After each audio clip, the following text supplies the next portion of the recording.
In a dream, everything is real.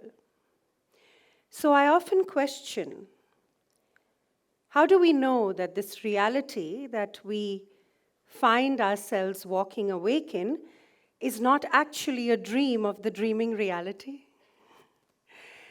The Bhagavad Gita states, "He alone is who doesn't want to be." Now, this statement can be placed in any aspect of life. He alone wins who doesn't want to win. He alone achieves who doesn't want to achieve. He alone does who doesn't want to do. However, in our current reality, it is absurd to even imagine that we can be or do or achieve or win anything at all without the motivation of wanting it.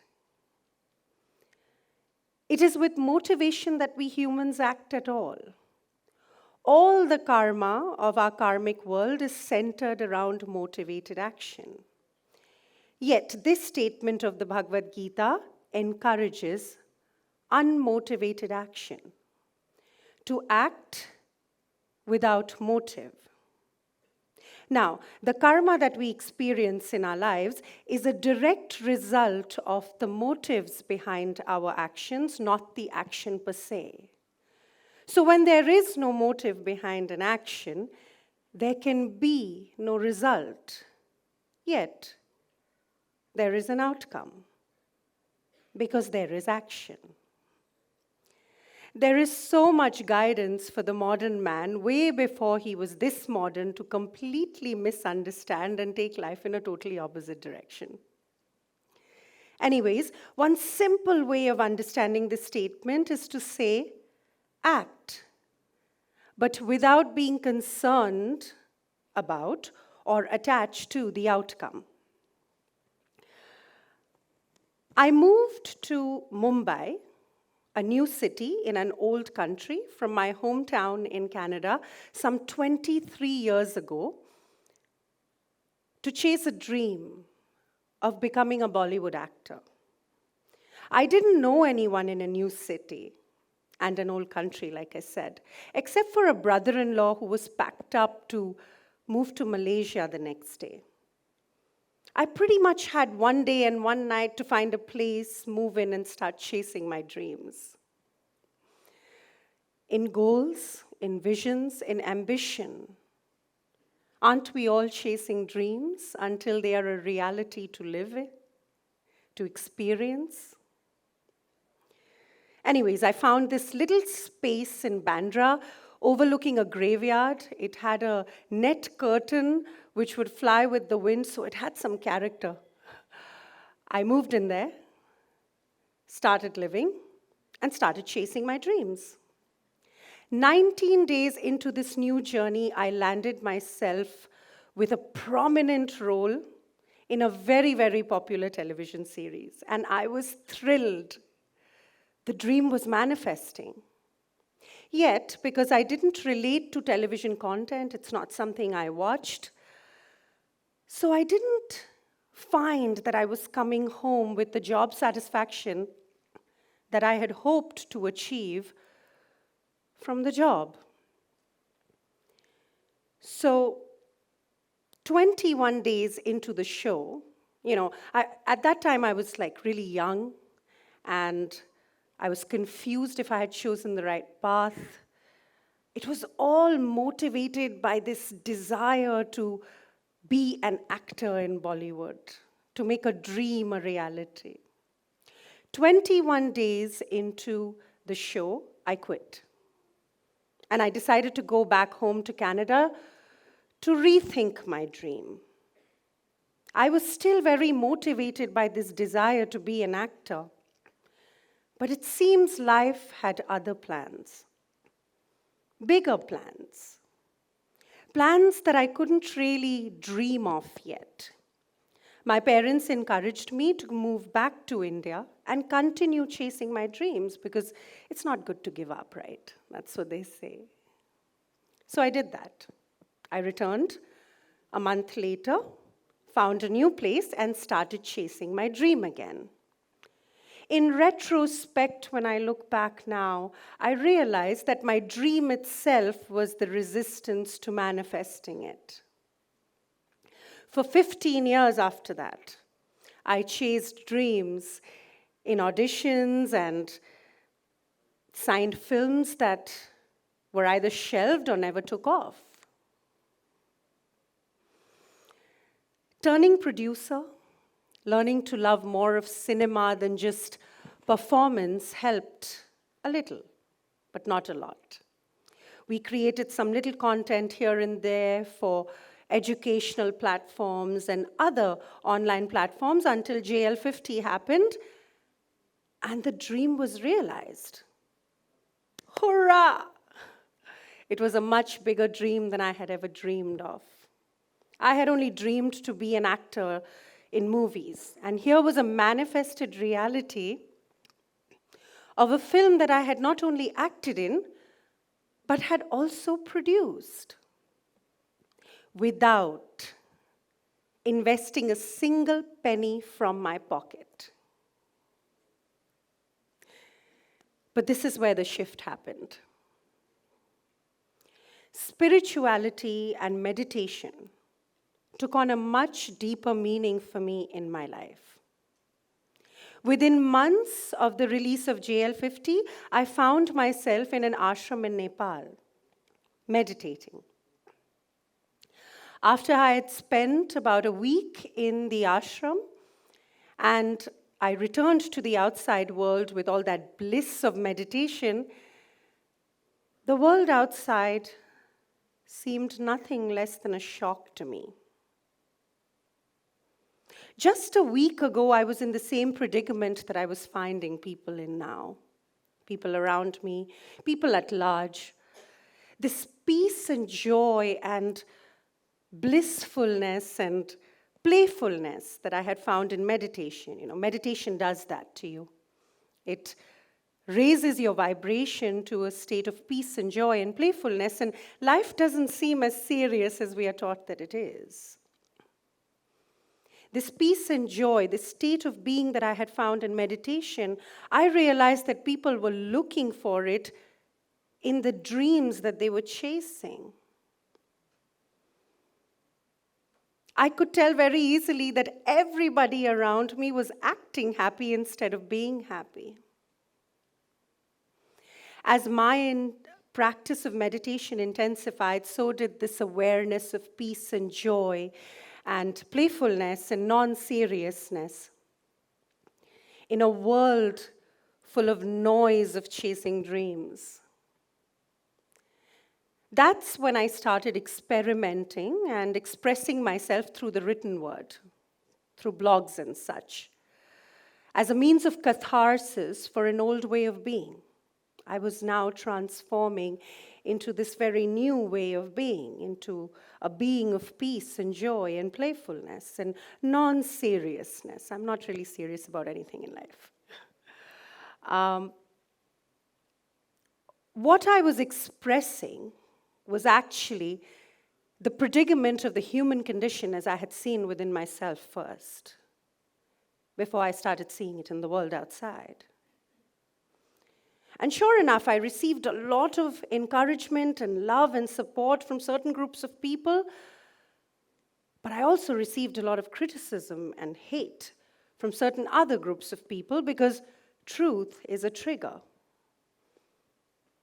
It is truth that triggered me into transforming my own experience of life into a higher experience of life. And there were others who used the truth that I was sharing with them to transform their lives into a higher experience of life. And then there were others who just wanted to hate on me. I'm grateful for both. Love and hate both allow one to grow. Anyways,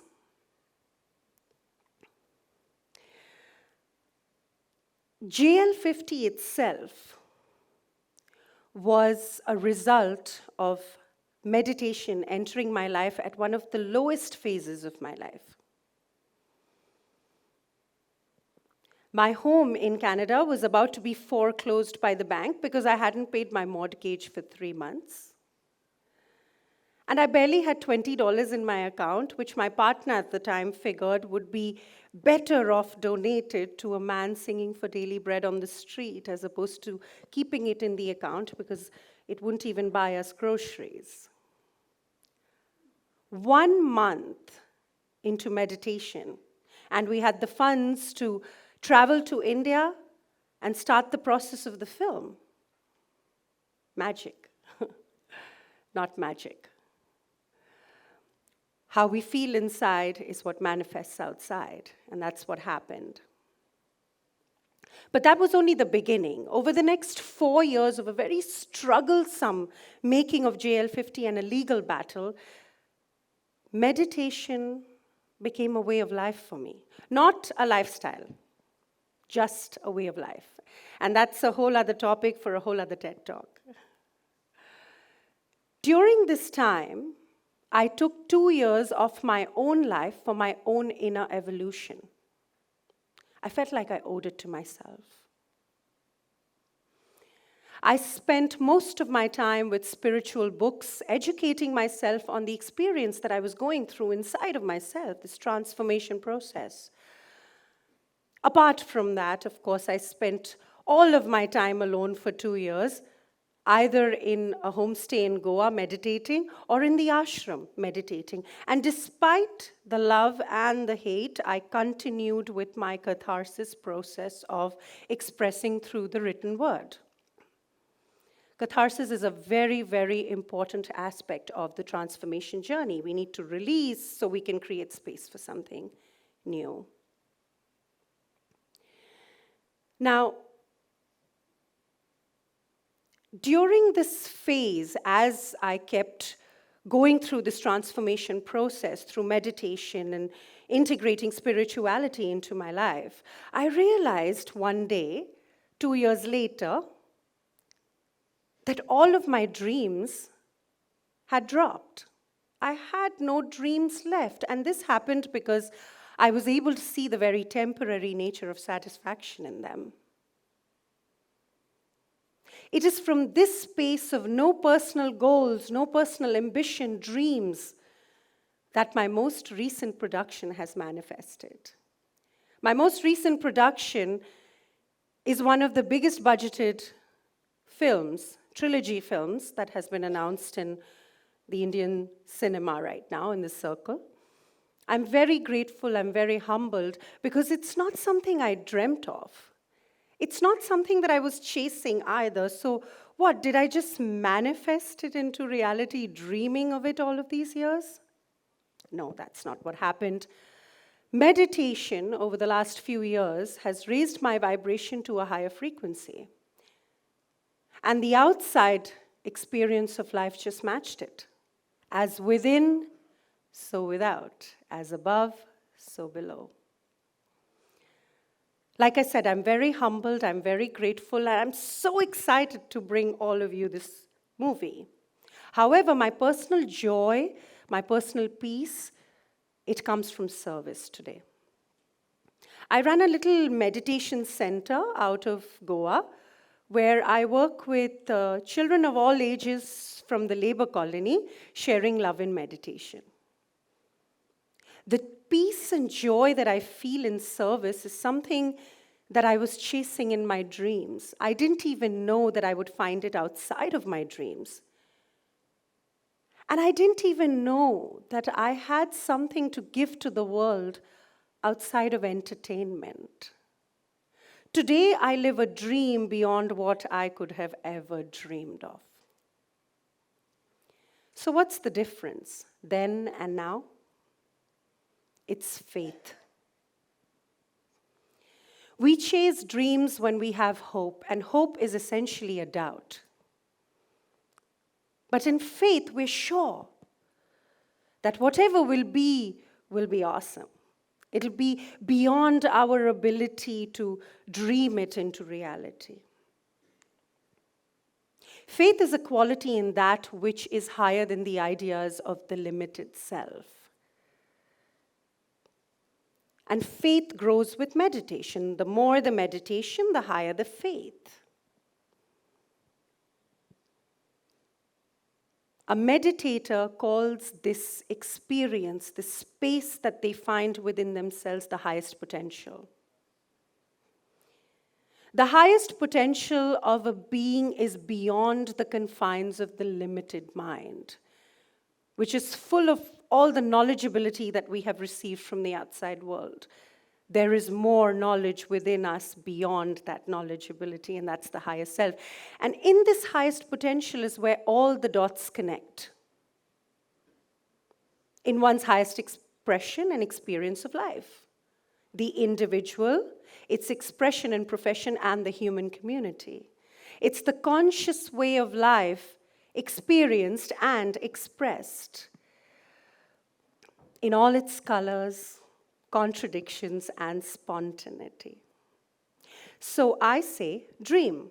Dream, dream, dream, and dream some more, because dreaming is one of the most beautiful realities of the human experience. It is a reality.